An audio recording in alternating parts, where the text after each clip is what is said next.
mais c'est l'esprit qui vivifie. C'est ça qu'on a vu hier. Nous cherchons, dit l'ancien acte prophétique, nous cherchons le Saint-Esprit.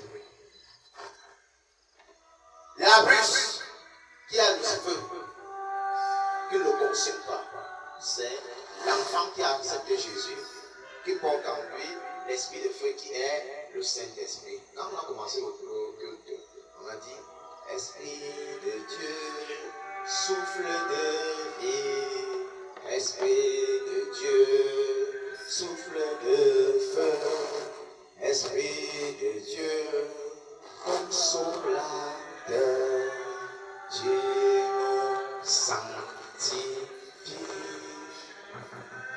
Esprit de Dieu, souffle de vie. Tu as une maladie en toi, appelle juste Jésus, il te donne l'esprit de vie. Tu as des problèmes, des attaques maléfiques, appelle juste Jésus, il te donne l'esprit de feu. Quand tu es déjà opprimé, oppressé, les larmes sortent continuellement, tu ne sais plus comment résoudre tes problèmes, appelle Jésus, il te donne l'esprit consolateur, le Saint-Esprit.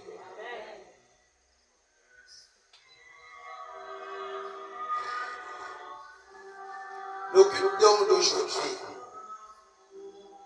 est plus pour les brisements des liens ancestraux. On a dit dans ta famille, tu ne vas jamais, vous n'allez jamais progresser. Alors, le sang de Jésus te restaure cette grâce qu'on t'avait volée. Tu fais ta part.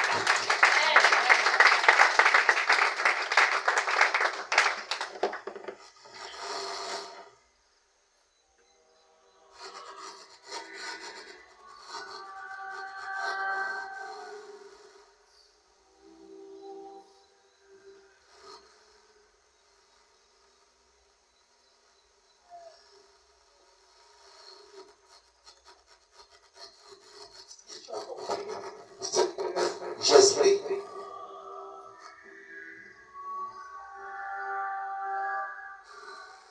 L'action donc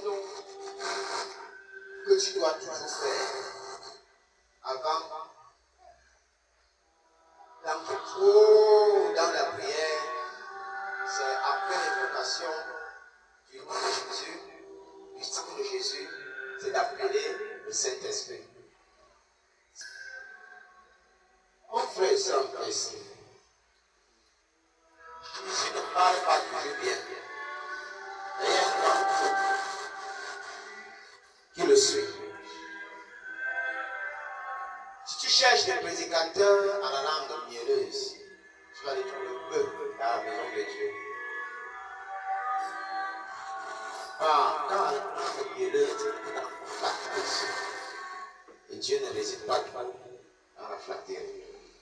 En vérité, tous ceux qui ont porté l'onction de Dieu, la majorité, ont été des gens vraiment durs dans le langage.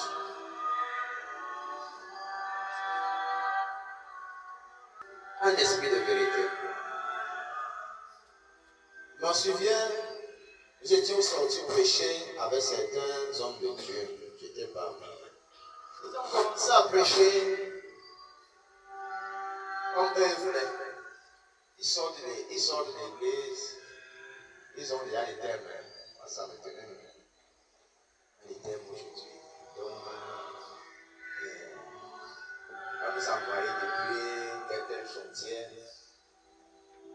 On m'a beaucoup prêché.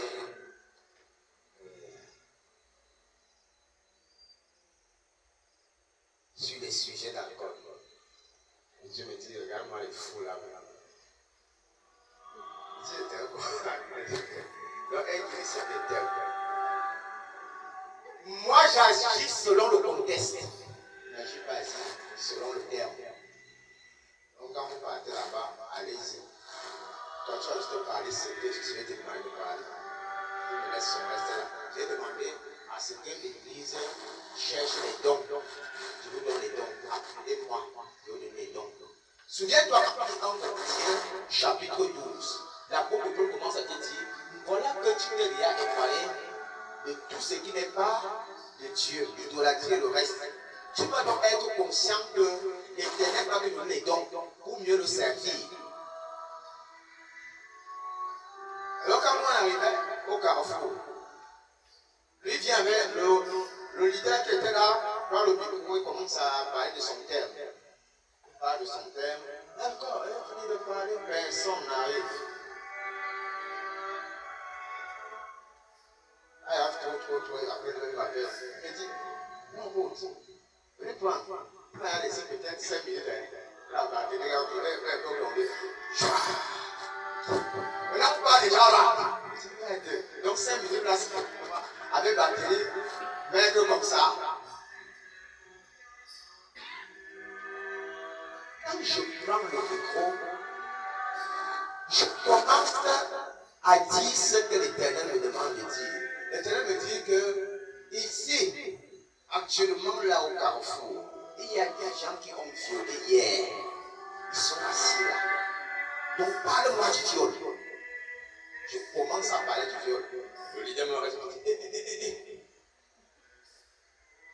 Quand la personne commence à vouloir, on donne le nom. Donne le nom. Il me dit ici, il y a des gens qui sont allés chez les marabouts. Parle-moi maintenant du livre de Lévitique, 19 verset 31. Il est terre de cela. S'il y a des gens qui veulent ignorer, donne le nom. Il suffit de parler comme ça. Une même fois, comment les gens flarrent. Merde. Non, pour nous, ça fait une grande grâce. Oui, c'est comme ça. Le Saint-Esprit parle par contexte. Il n'est jamais hors sujet. Parce qu'il est omniscient. Il sait tout. Il est là pour que les âmes soient affranchies des mots qui les accablent depuis. Comment tu vas parler à quelqu'un qui n'a jamais vu des problèmes? Tu lui dis, ne t'enivre plus d'accord. Il va dire, mais c'est toi, tu parles même de qui? Je ne me sens pas dans ce que tu parles.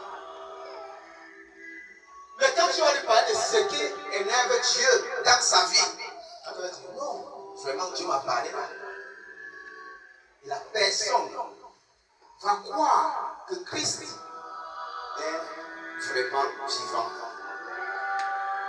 C'est pourquoi l'apôtre Paul dit, la prophétie est encore plus meilleure que de parler en langue. Là où les gens ne connaissent pas encore Jésus-Christ.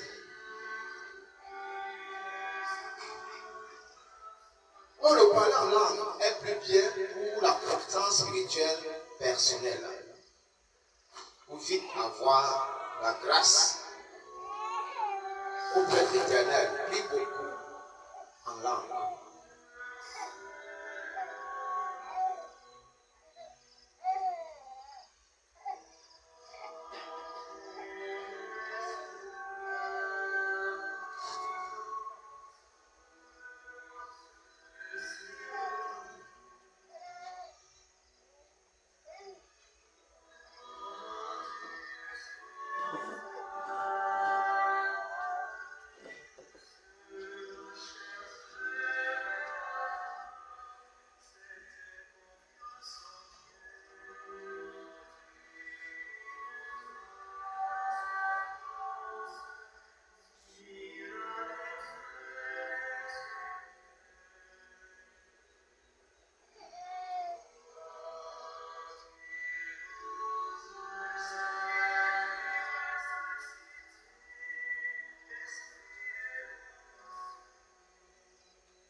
À tout moment que tu ne vas plus croire, lis souvent continuellement Jean chapitre 6. À tout moment où tu seras toujours face à ceux qui t'amènent à faire des prières au nom de Marie, lis Jean chapitre 6 au verset 63. C'est l'esprit qui vivifie. La chair ne sert de rien. Les paroles que je vous ai dites sont esprit et